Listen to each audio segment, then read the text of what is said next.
All right, guys. I was trying to do that on Twitter as well, but obviously I was trying to do that on YouTube as well, but we were just on Twitter. So we're getting live now for the Metaverse, guys. Live now for the Metaverse. Hit the like button, subscribe down below, hit the like button. We're getting really close here. I'm gonna get back up front here and bring you guys close to the action.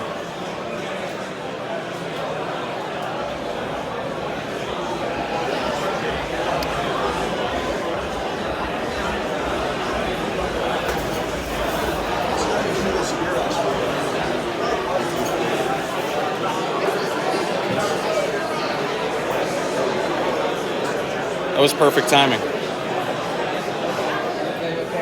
It's perfect. Thank you. Want to say hello? Huh? Yeah. Just went. We got a bunch of people with us now. Oh wait, Marcy's starting, so we'll. All right. Hey, Lonnie, Tiffany, Lana Dart, everybody, John River. If I missed anybody, sorry. Marcy's getting on the stage, so we're gonna let her do that. Take care.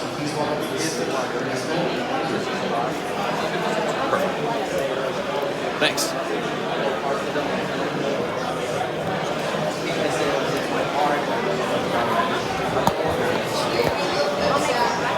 Trying. Hi everybody, so welcome to this camp. I'll let the panel settle in for a second. Are we good to start? Alright, so as you have heard, I'm the founder of Women Blockchain Canada. My name is Justina Soska, and I'm here joined by Andrew, Peter, and Marcy, our panelists. I'm going to give them a moment to introduce themselves and tell you about what they're doing in the space. Go ahead. Welcome everybody. As you said, I'm Andrew Kegel, and I am one of the co-founders and the chairman of the Metaverse Group. We help brands go from 2D to 3D. We're Metaverse agnostic and work with several high-profile brands. Hey everybody, thanks for joining us. My name is Peter Espino, COO of Arrival, and what we're doing is we're connecting events into the virtual VR Metaverse. We're actually doing it live right now in the central end as we speak. And go ahead, Marcy. Hi everyone, I'm Marcy Jastrow. It's nice to be up here with all of you. I am the Metaverse advisor for SHIBA Metaverse. Any SHIBA Army people here in the audience? Let's go, let's hear it. Beautiful. We have Zach here who's actually live streaming. So if you want to be heard, be sure that you stream loud. Well, excellent. I'm really happy to be here with all of you. I want to hear your perspectives. I'm sure the audience does too. So I'll start with my first question. And I'll start with you actually, Marcy. Let's go from the back towards me. And what I want to say is, how do you think that the Metaverse is going to affect the entertainment industry? Go ahead. So if you've noticed over the last 5 years, entertainment has changed rapidly through streaming. There are multiple windows in which movie studios and IP made money. You would open a movie, you would then have a window to get it on streaming or VOD. Then you would go from VOD to perhaps DVD, and then perhaps you would have a Blu-ray. So you had all these ways to monetize entertainment content. Now, with streaming, there's only one way. And so entertainment companies need to figure out ways to actually get more engagement with their IP. And so a metaverse allows that to happen in a pretty seamless way, especially if you have a large community. One of the reasons why I chose to help SHIB get their metaverse up and going is because we have a group of 6 million active daily people involved in SHIB. And so therefore, when you go to talk to brands and you say, hey, we have 6 million eyeballs, that's the kind of metaverse you want to be in. Thank you for that. And go ahead, Peter. What do you think are the benefits of, companies being able to enter the metaverse and the entertainment field? Yeah, of course. Bouncing off of what Marcy said, it's really about connecting brands into the metaverse and then also expanding your reach out. especially in terms of events or anything like that. If you want people to have max full attendance, especially people all over the world, well then the easiest way is virtually. And then other than just Zoom or Google Meets, treat that more immersive experience. Walking around, interacting, chatting with people, and all that. I think it's an awesome way to connect everyone and really expand it. I want to provide a couple dots for people to connect. So, we're talking about the entertainment business, and I don't think a lot of people are aware that the largest part of the entertainment business is not music, and it's not movies, it's video games. And when we start thinking about video games, current estimates are that there's around 3.2 billion gamers in the world, which is almost half the population in some ways is playing video games. Let's also just talk about demographics for a second. And I like to talk about the Zalpha generation, which is a combination of Gen Zs and Generation Alpha, the Zalphas. It's 1993 to about 2025. If you look back, the baby boomers have essentially created every platform that we use. In fact, the fact that we're all just sitting here today in this kind of environment was created by baby boomers. The new generation, the Zalphas, they're playing Roblox, they're playing Fortnite. These are all metaverses, they're playing games. A platform like Roblox has about 70 million kids on it daily.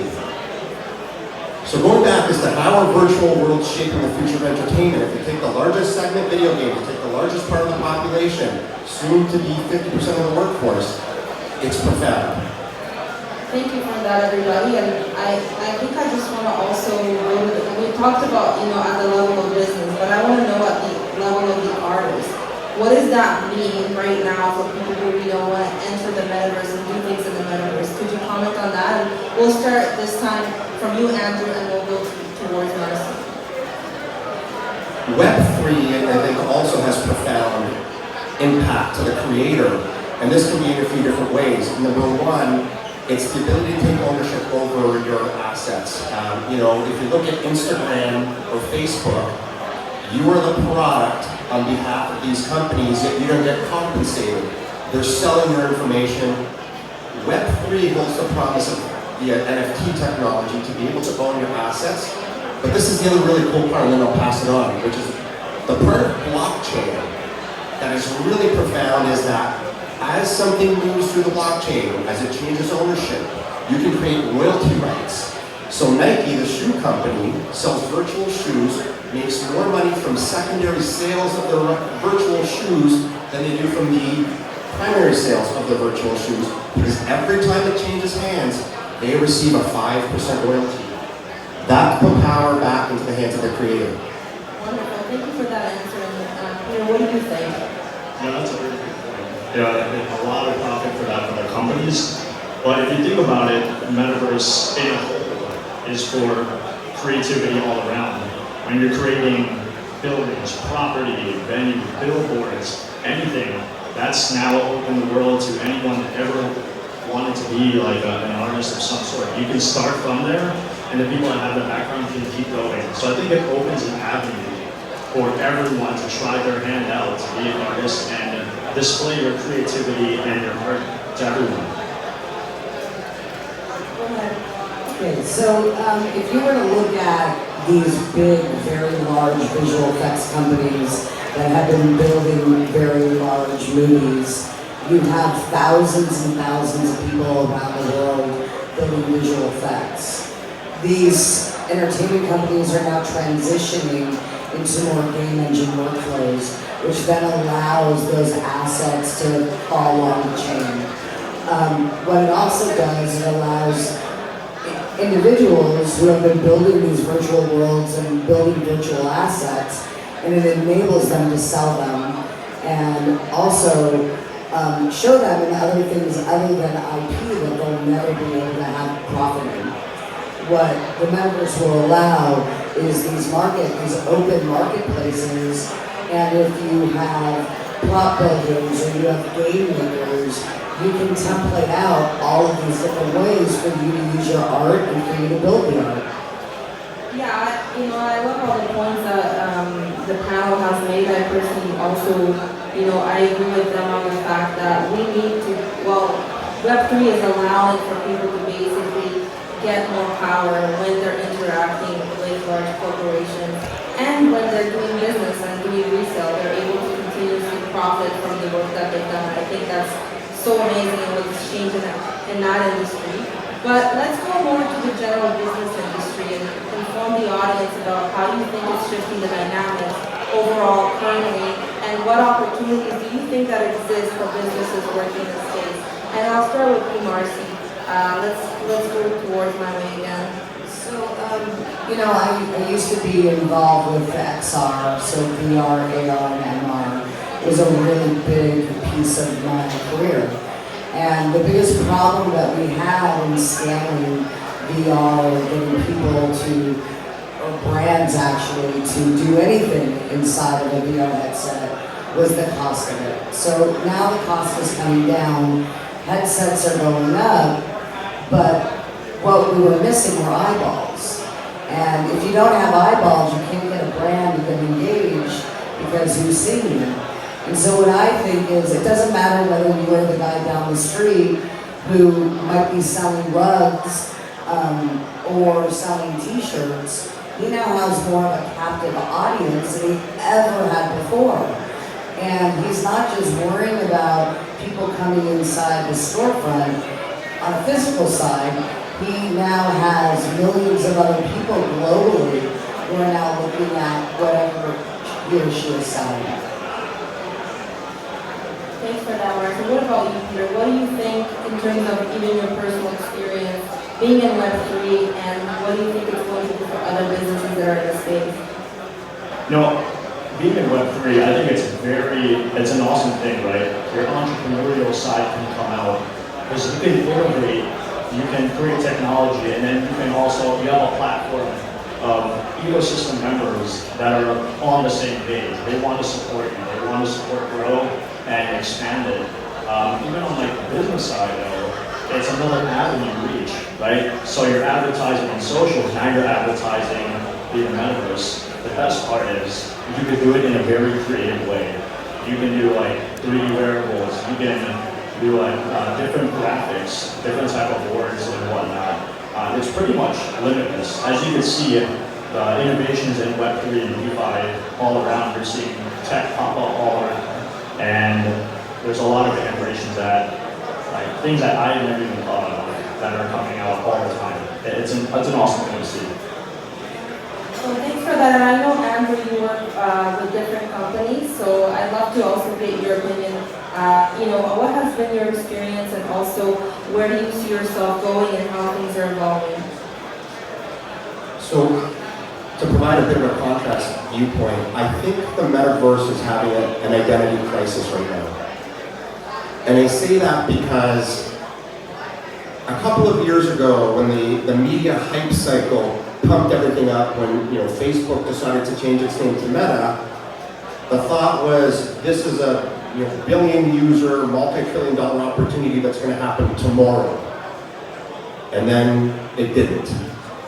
And all these Web3 metaverses that were out there, Sandbox, Decentraland, CryptoVox, there was probably 7 or 8 prominent ones that had great promise, frankly have been unable to deliver on the visitor traffic, and the Web2 metaverses have provided actually better building tools for brands and companies. And so what I think is happening today is that the industry is in a bit of crisis, in my opinion, trying to figure out what it's going to be. Is it an entertainment tool? Is it a business tool? We started out building virtual stores, and the companies we built them for were getting great press, but the virtual stores weren't really converting into sales. And I think that is kind of the problem we're trying to solve right now is how do we convert these 3D worlds that the kids are all playing into monetizable opportunities. Thanks for that answer. I'm just going to chime in a little bit myself here because I feel like we're talking, from our experience, but I think I just want to throw something in here as well, which is the medical field. I want to talk to you guys a little bit about, other industries. So let's make it even more real for the audience, so that, because everything we've been saying so far is pretty abstract. We're talking in general concepts. So for those who are sitting here, for me, I think another key thing for, like what you said, monetizing things. Like, well, what if we can use the metaverse for a doctor who can't, let's say, go somewhere and he can perform the surgery somewhere else? I want to make it real, so when people walk away from here, they're like what you said, let's make it real for people, because it was such a great concept, so abstract, but what do you think could be the real life use applications? And like you said, it's an identity crisis, but what things maybe haven't we thought about that could influence the space? Go ahead. So e-commerce hasn't really changed in 20 years. 25 years, I'm being corrected by somebody, one of my colleagues. E-commerce hasn't changed in 25 years, so where I see is the low-hanging fruit to monetize in the metaverse is actually a combination of using these virtual worlds to create virtual stores, integrating in AI, the ability to have a conversational type sales tool in there with some branded gaming in order to bring again this younger generation into, instead of using the two-dimensional, Amazon scrolling, into what is a virtual experience in a 3D store where you're communicating with people, and with this new Apple VR headsets, you can actually try things on. What would this look like on me? Because those can actually measure your body. What would these sunglasses look like on me? What would this bikini or whatever look like on me? Well, not on me, but I was looking at my wife as I said that. So anyway. What about you, Peter? What do you think, like, you could leave the audience with, so that when they walk away, they don't think it's just some kind of faraway, abstract thing, but can you make it real for us? Yeah, actually, what's going on right now. What we want to do is bring a use case to the metaverse, other than just what it's known for when you first hear gaming, right? We want to bring other things that you can do. What we're doing right now, we're doing the event, and people are actually watching the main stage speaking and talking to people and networking. And because there is innovative technology in the metaverse, like still you can text chat, you can voice chat, proximity chat, and everything. But I think the best thing to do is, just really go in there and scope what you can do. I mean, a lot of it is very limitless, right? Yeah, even when you said for a doctor, one way is to provide a more immersive experience. You can stream your project, you can walk people through it, you can even make a maze out of it or something. I'm pretty sure people will get creative, and as long as they deploy it and move forward with it, I think it will adapt. I would just say that being a part of the SHIB Army and being a part of SHIB is a global network of people.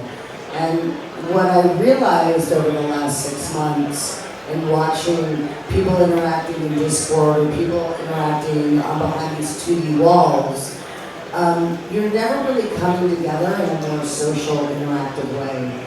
And you really need to have some sort of interaction socially to grow ideas, to be able to build meaningful things. And so now think of large-scale corporations that are on a global level.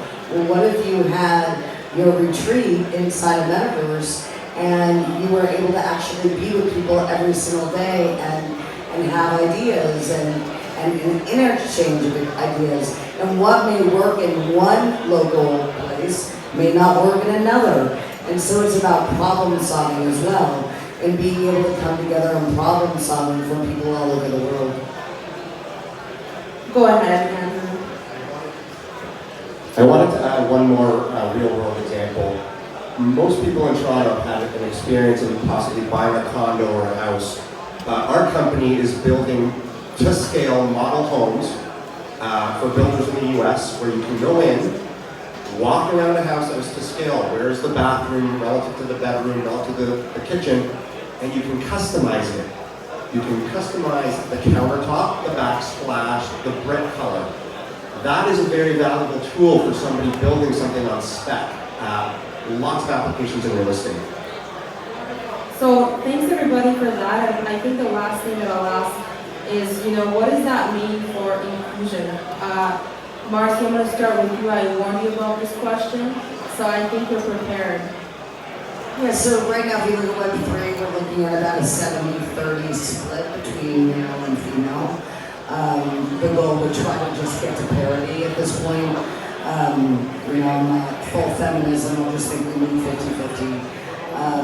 And I think that any start state of technology allows for everybody to learn at the same time. It allows everybody to ask the questions they think are dumb or they don't or too embarrassed to ask. When you're in the start state of any technology, it allows everybody an equal playing field. It doesn't matter whether, where you're from, who you are. And so for me, I think that that's why I always get involved very early in technology, is so that everybody is playing at the level playing field.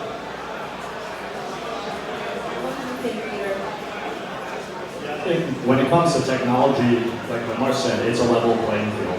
You don't need to be super strong, athletic, you don't need to have a certain IQ. I think it's all about just putting in the work to learn, and there's completely no barriers with it. So I think when it comes to technology, it's open level field for everyone to jump in, try it out, and then even pursue it if that's your passion.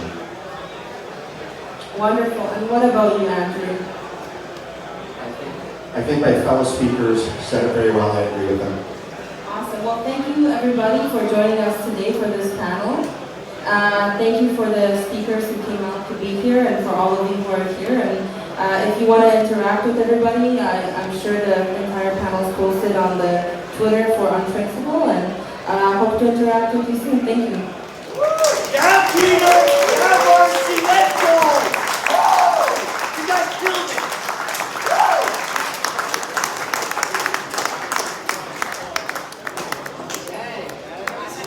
Speak with such big biceps.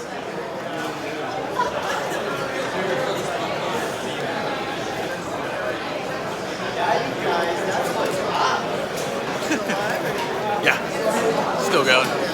I'll probably get on there and talk to him a little bit. You want to talk to him? Right here. See you, okay. You did great. Hold on, I'm talking to the group here. Who do we have? I want to say hi to Patrick, Thomas, Viral Hunter, Steady Bull, Silly representatives. Patrick. Yeah.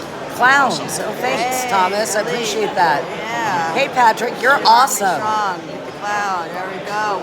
Johnny, your word. All you guys, thank you. All right. Love the SHIBA Army. Yes. Crazy. Yes, we do. Hey, what's up, Chad? How are you? We got the live stream going on. We got Chad from Devour here. Zach on his Thoughts live on the stream. Metaverse? What's that? Thoughts on the Metaverse? Well, we just saw an awesome talk on the Metaverse. I'm bullish. I think the Metaverse and the world of what we call Web 2 Metaverse, Web 2 gaming are going to converge faster than anyone could ever possibly imagine. Love it. Love it. Awesome. All right, guys. Hey guys, There you go. Popping in again. Sorry, I know Zach, you're wrapping it up, but just want to say hey. I hope you guys enjoyed the woos. That was a great panel. Nice. Want to get on the stream?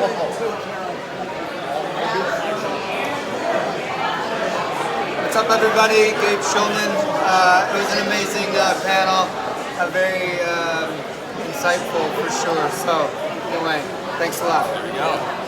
And then we have different ways. All right, guys. Other than just billboards, because we found out We'll be back in a little bit. we found other ways like 3D. Well, that's exactly right. So think about that.